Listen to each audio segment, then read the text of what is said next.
throughout the book of Acts, as Paul is going through his missionary journeys, there's a lot of opposition that gets encountered along the way. And there's opposition from the Jews, there's opposition from government, there's opposition from Gentiles, there's opposition pretty much wherever he goes. And then there's just a lot of hardships that Paul endures, getting shipwrecked and so forth. I think that I've seen a lot of Christians get really excited about their faith, and especially when they're brand new believers and they say, "Hey, I'm going to go out and I'm going to tell everybody about Christ," and then they meet some opposition. They're not as successful as they want, and it kind of peters out. Why is it that there's so much opposition? Why does Paul face it? Why do we face it? What do we do about it? The battle is huge. It's cosmic and significant. It goes beyond just the natural world, and there's a supernatural element to it, and there's an enemy that is actively engaged in this battle for souls, if you will. So that might be part of the opposition, but also there's the battle within man himself, just to serve himself and not to serve anything higher than himself, or just the battle with other religions and things of this sort. So the battle for souls, it's fought on many different levels, and so the opposition is huge. And then you've just got, as Christians, we're really good at bickering with each other as well, over sometimes large things, but sometimes seemingly small things as well. And I think maybe that's just the nature of man, unfortunately, and that's the battle being fought. Now, what do we do about it? And again, I'll lead back to my last answer about how do we apply meaning. And again, it goes back to that relationship and, the dedication to the person of Jesus.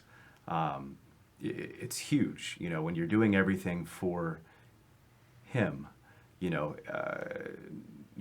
not seeing the immediate results and the immediate fruit, again, being pleasing to him. That is, there's no better fruit than that, truth be told. And don't get me wrong, we want to, have some measure of success in this life, in our endeavors for the gospel and stuff, but at the same time, to be found pleasing to the Father, pleasing to Jesus, pleasing to the Spirit, there's no greater fruit than that. When we look at the Garden of Eden, Adam was supposed to work and keep it. He was supposed to protect it and keep the serpent out. He failed to do that. When you look at Israel going into the Promised Land, they were supposed to get all of the, let's say, serpents out of the Promised Land, and they failed to do that. It seems like there's always an element of fighting with serpents that we're called to do. And as we mentioned, that this takes numerous forms. So what is the Gentile opposition? What is that all about to Paul and his message? Why are the Gentiles having a problem? What kind of problems do they have? And what's the nature of the conflict there? Because obviously they don't have the problem of thinking, well, these are heretics of Judaism. So why do they have a problem with them? I think it comes in two maybe large categories, and one, Rome has a problem with it.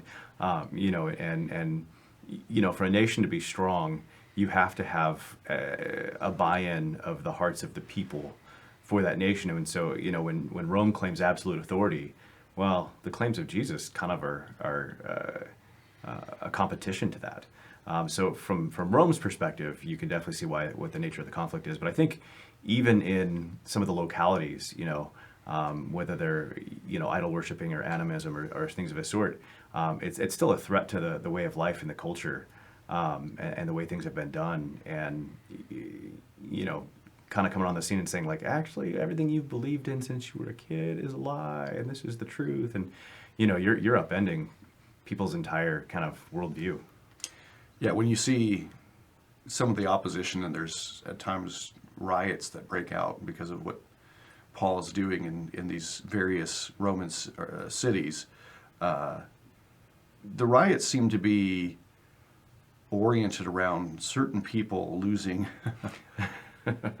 some kind of economic advantage that was often earned on the backs of the people. And so we think that freedom in Christ and freedom from slavery, freedom from tyranny, would be a message that just nobody would be against, and yet that's not the case. Is it still that way today? Yeah, it's absolutely still that way today. It's funny. I remember as a kid being told that most wars have been fought along religious lines, and then you find out that actually most wars usually have some strong economic underpinnings, and religion might be kind of a guise to kind of support those economic underpinnings and stuff like that. But it's exactly the same way. You can look at a whole host of things, but obviously taking front center right now is our entire economic system that benefits some and tyrannizes others. And for those who it benefits, man, they'll defend it to the death. Yeah, and so I think that we still find ourselves kind of in the same place, and that there's always an alignment between the perceived, let's say, pagan religion of a false god or an idol, and somebody's economic or other interest that comes at the cost of another person's being tyrannized. And so just as we're setting somebody free, we're